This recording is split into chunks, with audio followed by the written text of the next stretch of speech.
Good morning children's. कल हमने रिमझिम क्लास 5th की हिंदी की बुक हमने रीड की थी। पहला चैप्टर राख की रस्सी। आज हम उसके क्वेश्चन आंसर प्रश्न उत्तर करेंगे। ठीक है, चलिए लेट्स स्टार्ट। भोला भाला। तिब्बत के मंत्री अपने बेटे के भोलेपन से चिंतित रहते थे। ठीक है, ये आपको बताया है, इसमें दिया गया है कि जो वो मंत्री थे अपने बेटे के भोलेपन से चिंतित रहते थे। हमने चैप्टर पढ़ा भी था, है ना, चैप्टर में। तो क्वेश्चन ये है बेटा कि तुम्हारे विचार से वे किन किन बातों के बारे में सोचकर परेशान होते थे। ठीक है, अब हम इसका मैं आपको उत्तर बताऊंगी। ठीक है, अब आप चाहे नोट डाउन कीजिए या फिर समझ लीजिए। ठीक है, अपने आप समझ करके अपने उससे समझदारी से आप उसका आंसर खुद भी दे सकते हैं। ठीक है, ओके बेटा, ओके। चलिए देखिए, तिब्बत के मंत्री अपने बेटे के भोलेपन के बारे में सोचकर परेशान हो जाते थे, क्योंकि वह सोचते थे जैसे कि वह अपना जीवन कैसे व्यतीत करेगा, समाज में लोगों का सामना कैसे करेगा, कैसे अपना परिवार चलाएगा। मेरा बेटा ना ही तो चालाक है और ना ही समझदार है। ठीक है, नेक्स्ट इज ख। तुम तिब्बत के मंत्री की जगह होती तो क्या उपाय करती। उन्होंने ये कहा है, अगर आप तिब्बत की मंत्री की जगह होते आप उस समय, तो आप क्या क्या उपाय करते, कैसे अपने बेटे को सीख देते, क्या करते आप। ओके, तो आंसर इज, देखिए, यदि मैं तिब्बत की मंत्री की जगह होती तो मैं अपने बेटे को समझाती या समझाता, बॉय है तो समझाता बोलेंगे या गर्ल है तो समझाती बोलेंगे। ठीक है, ओके, उसे दुनियादारी के बारे में बताती, कैसे हमें समझदारी से काम किया जाता है, हमें कैसे समझदारी से काम करना है। ठीक है, ये सारी बातें हम समझाते उसको। ठीक है, चलिए नेक्स्ट इज शहर की तरफ। मंत्री ने अपने बेटे को शहर की तरफ रवाना किया। ठीक है, अब इसमें क्वेश्चन ये है, इससे मंत्री ने अपने बेटे को शहर क्यों भेजा था। क्यों भेजा था बेटा, हमने पढ़ा था। आंसर इज, मंत्री ने अपने बेटे को शहर की तरफ इसलिए भेजा था कि वह समझदार और चालाक बने, कि परिस्थितियों से कैसे सामना करना चाहिए वो ये सीखे, कि जीवन यापन कैसे किया जाता है उसको ये चीजें समझ आए। ठीक है, इसलिए उसके पिता ने उसको शहर की तरफ रवाना किया था कि इसको थोड़ी चालाकी, थोड़ी समझदारी थोड़ी समझ आए कि कैसे समस्याओं का सामना करना चाहिए, उसका कैसे हल ढूंढना चाहिए, है ना। ओके, नेक्स्ट इज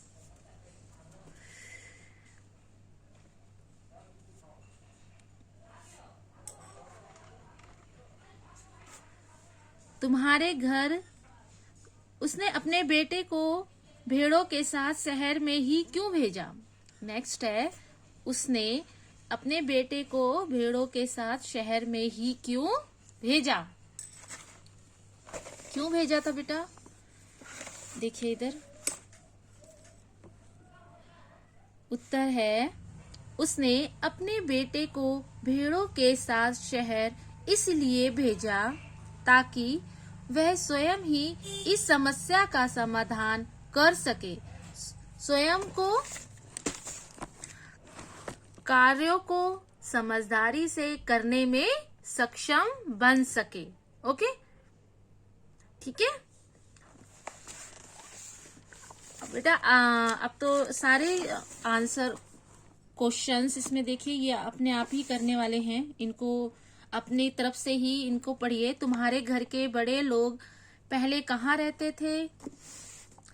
घर में पता करो, आस पड़ोस में भी किसी ऐसे व्यक्ति के बारे में पता करो जो किसी दूसरी जगह जाकर बस गया हो। उनसे बातचीत करो, ओके। जानने की कोशिश करो कि क्या वे अपने निर्णय से खुश हैं, क्यों खुश हैं, तो क्यों खुश है। मतलब एक पुरुष, एक महिला और एक बच्चे से बात करो। यह भी पूछो कि उन्होंने वह जगह क्यों छोड़ दी। बेटा आप इसका आंसर, आप जैसे हम आसपास में जो एक जगह से दूसरी जगह आकर रहते हैं, हम उनसे बात करके, बच्चे से या उनके पेरेंट्स से बात करके हम पता लगा सकते हैं कि ऐसा ऐसा क्यों किया। और हो सकता है हमने भी अपना मतलब जगह हमारे पेरेंट्स भी छोड़कर आए हैं। देखो एक रीजन होता है, इसका एक कारण होता है। कई लोग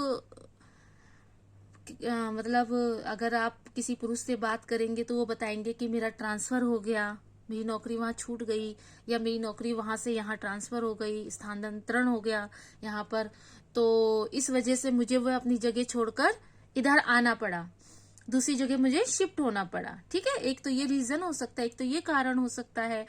और बच्चे से आप बात करेंगे किसी, तो कहेंगे हमारे पेरेंट्स जब वहां से यहाँ आ गए तो मुझे भी उनके साथ में आना पड़ा।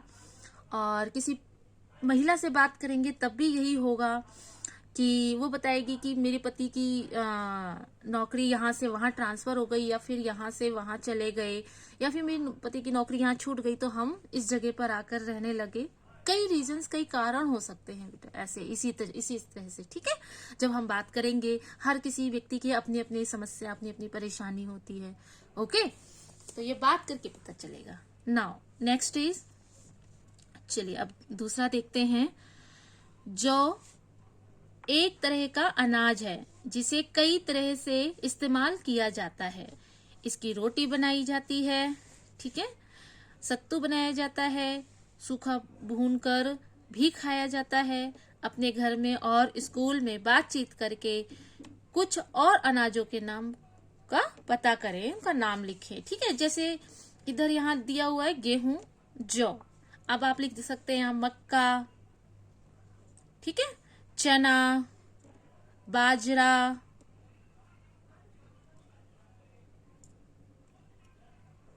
और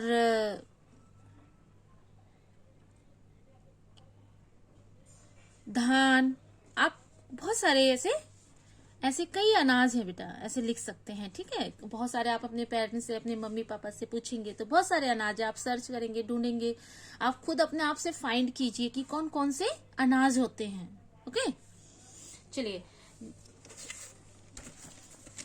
नेक्स्ट इज है, कुछ अतिरिक्त मैंने प्रश्न दिए हैं। इसके नीचे बेटा आप गेहूं और जौ अनाज होते हैं, और ये तीनों सब शब्द संज्ञा हैं। ये बेटा ग्रामर का आ गया है, ग्रामर संज्ञा में बाद में कराऊंगी। ठीक है, सारे व्याकरण में बाद में आपको कराऊंगी, अभी के लिए बस इतना ही। और इसके अतिरिक्त मैंने कुछ अतिरिक्त प्रश्न भी रखे हैं और वो मैं आपको कराती हूँ। ठीक है, चलिए देखिए, इधर इसी चैप्टर से संबंधित कुछ अतिरिक्त प्रश्न हैं। Okay, start. लोनपो ने अपने बेटे को 100 भेड़ें देते हुए क्या कहा? यह आपका क्वेश्चन है। ठीक है, यह आपका फर्स्ट क्वेश्चन है। लोनपो ने अपने बेटे को 100 भेड़ें देते हुए क्या कहा? ठीक है, आंसर इज, आपका उत्तर है, लोनपो ने बेटे को कहा 100 भेड़ें लेकर शहर जाओ और भेड़ों को हानि पहुंचाए बिना 100 बोरों जौ भेड़ों के साथ लेकर आओ। ठीक है, आपका ये आंसर है। आप चाहे तो नोट डाउन कीजिए। ठीक है, या आप क्वेश्चन पढ़िए और आंसर को पढ़िए अपने आप से। हमने चैप्टर तो रीड किया ही था, तो हमें सारी स्टोरी, ये पूरी लोक कथा हमें पता है। ठीक है, क्या क्या कहानी हुई इसमें, क्या क्या कैसे हुआ, तो आप अपनी तरफ से भी आप बनाकर आंसर दे सकते हैं। एंड नेक्स्ट इज प्रश्न 2। लोनपो गार का बेटा शहर पहुंचने पर दुखी क्यों हो गया था? ठीक है। सेकंड क्वेश्चन इज, लोनपोगार का बेटा शहर पहुंचने पर दुखी क्यों हो गया था? इसका आंसर है उत्तर, लोनपोगार के बेटे को समझ नहीं आ रहा था कि वह अपने पिता की शर्त को कैसे पूरी करे। ठीक है, यही सोचकर वह दुखी हो गया था। ठीक है, आंसर समझ आया? लोनपोगार के बेटे को समझ नहीं आ रहा था कि वह अपने पिता की शर्त को कैसे पूरी करे, यही सोचकर वह दुखी हो रहा था। ठीक है। एंड थर्ड क्वेश्चन इज, तीसरा प्रश्न उत्तर है बेटा ये, जौ के 100 बोरे खरीदने के लिए लड़की ने पहली बार क्या उपाय किया? आपको प्रश्न समझ आया बेटा? क्या उपाय किया? देखो, जौ के 100 बोरे खरीदने के लिए लड़की ने पहली बार क्या उपाय किया? पहली बार लड़की ने क्या उपाय किया था? तो उत्तर इज, लड़की ने सलाह दी कि सभी भेड़ों के बाल काटकर बेच दो और उन पैसों से जौ के 100 बोरे खरीद लो। क्या उत्तर दिया? लड़की ने सलाह दी कि सभी भेड़ों के बाल काटकर बेच दो और उन पैसों से जौ के 100 बोरे खरीद लो। ठीक है। एंड नेक्स्ट इज,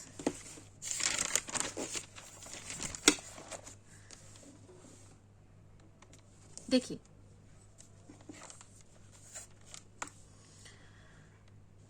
प्रश्न 4, लड़की ने दूसरी बार क्या उपाय किया? पहली बार तो क्या उपाय किया था उसने? भेड़ों के बाल काट लिए थे। और दूसरी बार क्या उपाय किया उसने? देखिए उत्तर, लड़की ने दूसरी बार क्या उपाय किया?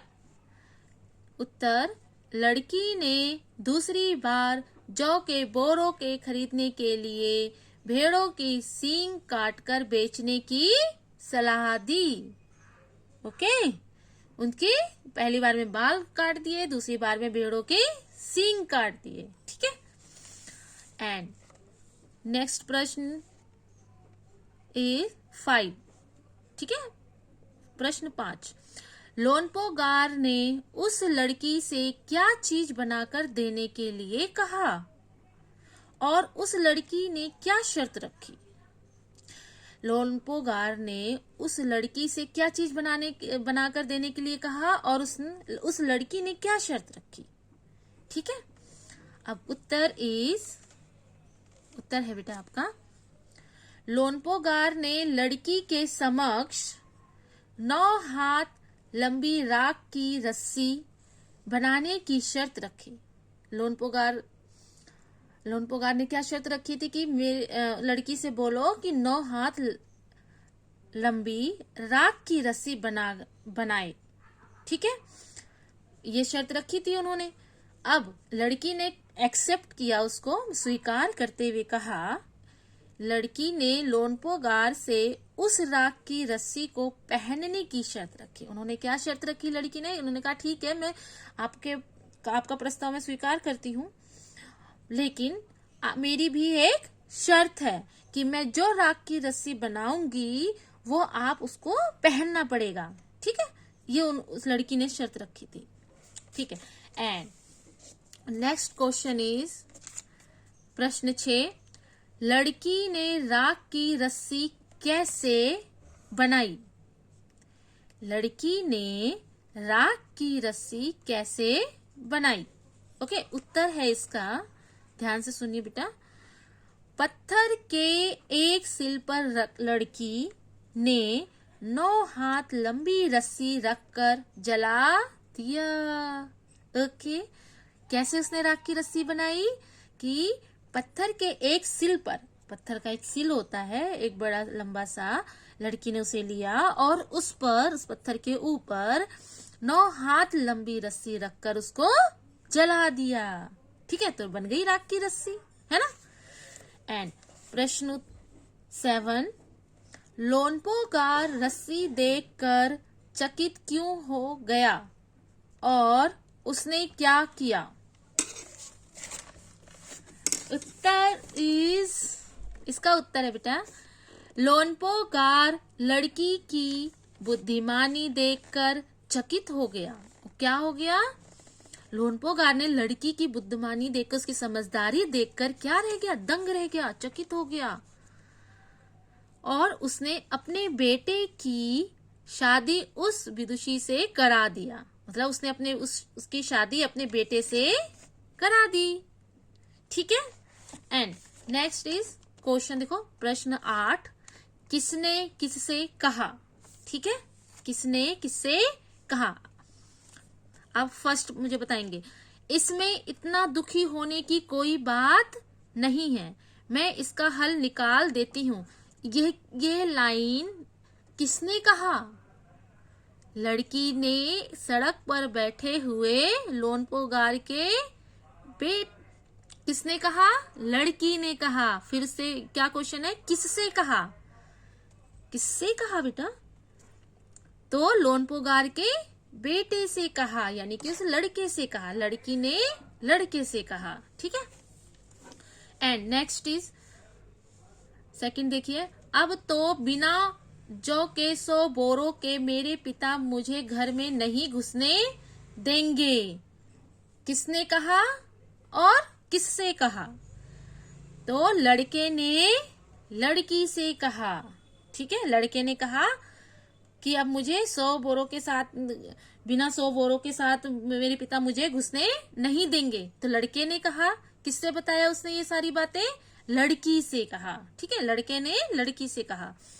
मैं रस्सी बना तो दूंगी, थर्ड इज मैं रस्सी बना तो दूंगी, मगर तुम्हारे पिता को वह गले में पहननी होगी। किसने कहा? किससे कहा? हमारा क्वेश्चन तो यही है ना, ये लाइन किसने किससे कही, है ना। किसने कहा? लड़की ने कहा। हमारा उत्तर है लड़की ने कहा। किससे कहा? लड़के से कहा। ठीक है, ओके। चलिए ठीक है बेटा, आज के सारे क्वेश्चन आंसर अब हो गए। इस चैप्टर से रिलेटेड सारे क्वेश्चन आंसर हो गए। ठीक है, हम कल पढ़ेंगे सेकंड चैप्टर। ठीक है, हमारा सेकंड चैप्टर है, दूसरा पार्ट है हमारा बेटा फसलों के त्योहार। अब हम इसको नेक्स्ट डे पढ़ेंगे। ओके ना, तब तक आप खुश रहिए, हंसते रहिए, मुस्कुराते रहिए और ध्यान से राख की रस्सी का चैप्टर पार्ट अच्छे से रीड करिए, पढ़िए और समझिए, और उससे रिलेटेड ये सारे क्वेश्चन आंसर अच्छे से करिए। चलिए, okay, bye bye, take care बेटा।